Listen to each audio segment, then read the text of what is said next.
जय हिंद हमारे भारतवासियों, बिहार वासियों, सारण वासियों।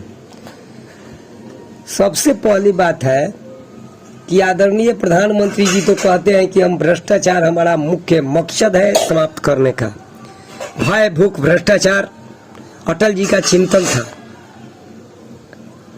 लेकिन प्रधानमंत्री जी किस तरह से बढ़ाए कि 3 देश में बहुत बड़ा जो देश का पैसा दूसरे देश में जाकर निवेश हुआ। पहला है पैराडाइज पेपर्स घोटाला, दूसरा है पनामा पेपर्स घोटाला, तीसरा है पैडोरा पेपर्स। ये अडानी अंबानी बहुत से बड़े बड़े लोगों का ये टैक्स चोरी करके भारत का, और इस रुपये को न्यूयॉर्क में, स्विट्जरलैंड में निवेश किया गया है। प्रधानमंत्री जी से मेरा निवेदन है कि यदि ईमानदारी है तो निश्चित रूप से इसका जांच करके एक छोटा देश लंका जो है, लंका जांच करके, और लंका जांच का आदेश कर दिया कि पैंडोरा पेपर्स जो घोटाले हुए हैं इसका जांच का आदेश लंका कर दिया। लेकिन भारत जैसे देश जो पूरे विश्व में अपने को लोकतंत्र का मजबूत कहता है, वो भारत जैसे देश आज तक इस घोटाले का पर्दाफाश नहीं किया। मित्रों, मैं बता देना चाहता हूं, अमिताभ बच्चन जी पर आरोप लगा था, बहुत से लोगों पर आरोप लगा था। इसी कांड में पाकिस्तान ने नवाज शरीफ को जेल की हवा खिलाई और नवाज शरीफ आज भी देश से भागे हुए हैं।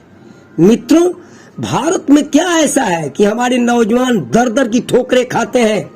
18 से 30 के नौजवान लूट खसोट, टेररिस्ट और टेरिंग बन रहे हैं, गोली और बारूद चला रहे हैं, लेकिन इन नौजवानों को रोजी रोटी नहीं दिया जा रहा है।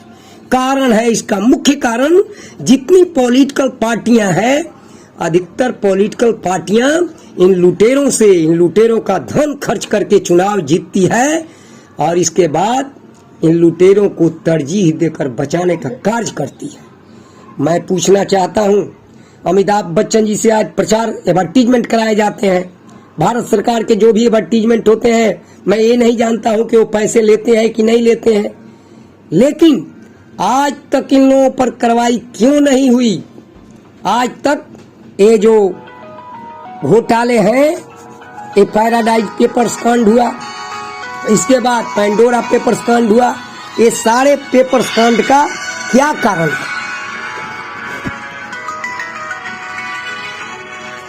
क्या कारण है? प्रधानमंत्री जी, मैं आम आदमी पार्टी का एक सिपाही हूं, और मेरा आपसे, आप भारत का प्रधानमंत्री है, यदि ईमानदार हैं तो इस 3 घोटालों में आपने कितना पर्दाफाश किया, आपका जवाब चाहिए। और नहीं तो मेरा चुनौती है, आपसे चुनौती है प्रधानमंत्री जी, नहीं तो इसका अर्थ है कि आप भ्रष्टाचारी लोगों से आप जुड़े हुए हैं और पकड़ नहीं पा रहे हैं। जय हिंद, जय भारत।